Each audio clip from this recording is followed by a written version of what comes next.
جرائم کی سرپرستی کرنے پر ایس ایس پی سینٹرل عارف اسلم راؤ نے ایس ایچ او تھانہ رضویہ سوسائٹی مظفر علی صدیقی کو معطل اور عہدے میں تنزلی کر کے اے ایس آئی بنا دیا اور مظفر علی کو ہیڈ کوارٹر رپورٹ کرنے کی ہدایت جاری کر دی۔ سابق S H O Rizvia society کو نوکری سے برطرف کیا جانا تھا، لیکن اعلیٰ افسران کے آشرواد کے باعث صرف معطل کر کے اس کے عہدے میں تنزلی کر دی گئی ہے۔ باوثوق ذرائع کے مطابق سابق ایس ایچ او تھانہ رضویہ سوسائٹی مظفر علی کی پشت پناہی میں علاقے میں کھلے عام منشیات اور شراب کا کاروبار بھی جاری تھا۔ ذرائع کا کہنا ہے کہ کھلے عام بلیک میں شراب کے دھندے میں فراز نامی منشی سابق ایس ایچ او مظفر علی کے پرائیویٹ بیٹر کو 60,000 روپے ہفتہ دیتا تھا، جبکہ ذرائع نے یہ بھی بتایا ہے کہ سابق ایس ایچ او کی ہی پشت پناہی سے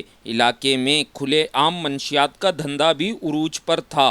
مظفر علی کا ایک اور پرائیویٹ بیٹر فیضان عرف فیضی، جو منشیات کے زاہد نامی ڈیلر سے 2.5 لاکھ روپے مہینہ لیتا تھا۔ مظفر علی کی زیر سرپرستی منشیات جیسی لعنت رضویہ تھانے کی حدود کابلی بازار کے چوک پر کھڑے ہو کر عمران نامی منشیات فروش بے خوف منشیات کا کاروبار کر رہا تھا۔ مظفر علی صدیقی اپنے اعلیٰ افسران کو سب اوکے کی رپورٹ دے کر ماموں بنا دیتا تھا۔ علاوہ ازیں نوکری کا جھانسا دے کر پنجاب سے کراچی بلوا کر عدنان نامی نوجوان کو منشیات کے جھوٹے مقدمے میں بند کرنے والے سابق ایس ایچ او تھانہ رضویہ مظفر علی صدیقی کے خلاف انکوائری کا بھی حکم دیا گیا تھا۔ D S P Parvez Bangash کو انکوائری افسر مقرر کیا۔ واضح رہے کہ ایس ایچ او تھانہ رضویہ سوسائٹی مظفر علی کو معطل اور عہدے میں تنزلی کر کے اے ایس آئی بنا کر ہیڈ کوارٹر رپورٹ کرنے کے احکامات جاری کیے گئے ہیں، جبکہ انسپکٹر حاجی ثناء اللہ کو ایس ایچ او